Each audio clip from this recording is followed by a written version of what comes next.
Today, we're going to tackle a really interesting puzzle in the world of commodities. It's known as the silver paradox.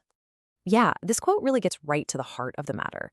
We're always told that markets are all about supply and demand, but silver, it seems to be playing by a completely different set of rules. I mean, it's the first question that pops into your head, right? It feels like it just breaks the most basic law of economics. Clearly, there's got to be something else going on behind the scenes. And that is exactly what we are going to unpack here.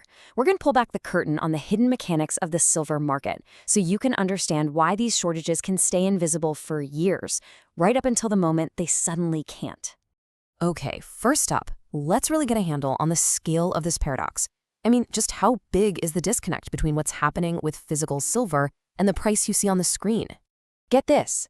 Every single year, the world uses 200 million more ounces of silver than all the miners and recyclers on the planet can produce.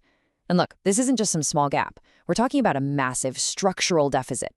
So you've got global supply on one side and global demand way over on the other. That huge gap between them, it's been happening year after year after year. It really makes you wonder, where is all that extra silver coming from? Don't worry, we're going to get to that. And you have to understand, this demand isn't just about investors buying up coins and bars.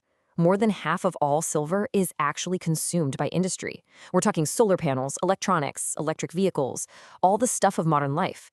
This industrial demand is what you'd call sticky. It doesn't just vanish because the price wiggles a bit. It is absolutely essential. So that brings us back to the big question. If the physical market is so tight, why isn't the price going through the roof?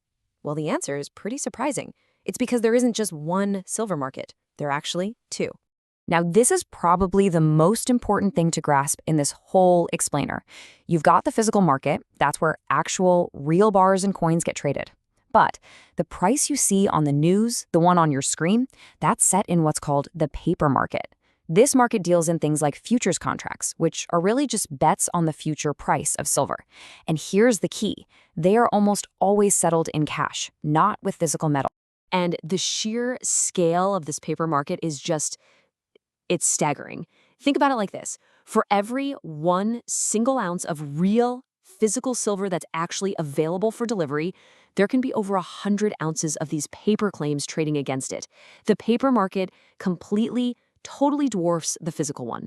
You see, the goal for most traders in this paper market isn't to get a truckload of silver showing up at their warehouse. It's just a financial bet. And because almost nobody is asking for the actual metal, a real-world shortage doesn't immediately cause a problem for them. The paper just keeps trading.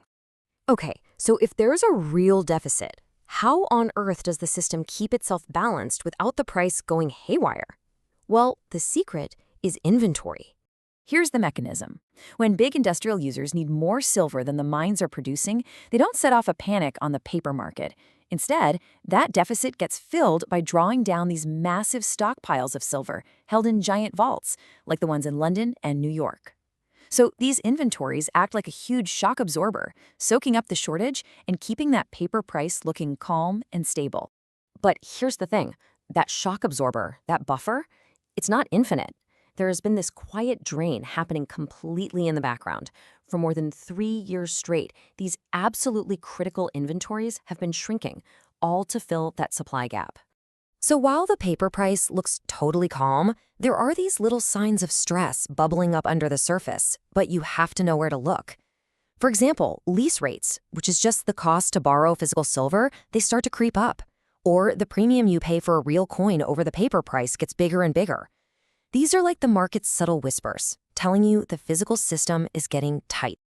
So the system bends. It uses inventory to avoid breaking. But what happens when it's stretched too far? What happens when it finally does break? Well, it all comes down to one single, powerful word: confidence. The whole system, the stable price, it all works as long as everyone believes they can get the physical metal, if they actually ask for it. But the very moment that belief starts to crack, the game changes completely.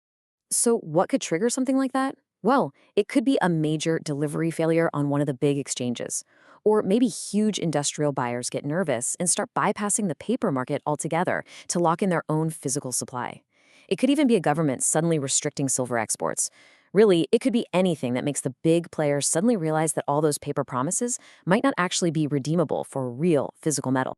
And when that confidence breaks, the price doesn't just adjust gradually. History shows us it reprices, and it does so violently. Past events like this in the silver market have seen prices double, triple, or even quadruple in less than a year and a half. It's not an adjustment. It's a sudden, explosive reset. And if that wasn't enough, there's another quiet pressure building that's making this whole situation even more fragile. And that's the rising cost of just getting silver out of the ground in the first place. You see, mining is an incredibly energy-intensive business. Energy alone can make up 30 to 40% of a mine's total operating costs. So as energy prices go up, it just becomes less and less profitable to mine silver. And that quietly tightens future supply, which puts even more pressure on those already shrinking inventories. All right, let's pull all of this together. What have we really learned about this strange, paradoxical market? Okay, here are the key takeaways you really need to remember. First, these big physical shortages can stay totally invisible for years, all because they're hidden by that inventory buffer. Second, a calm, stable price doesn't mean the market is balanced. It just means the buffering system is still working. And finally, and this is the big one, it means silver doesn't behave like other commodities.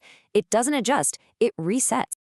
And that really is the ultimate takeaway here. The entire structure of the modern silver market, with its massive paper trading and its inventory buffer, is specifically designed to absorb physical stress and keep prices looking stable.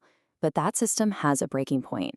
And when that point is finally reached, the price doesn't just edge a little higher, it resets completely to a new reality.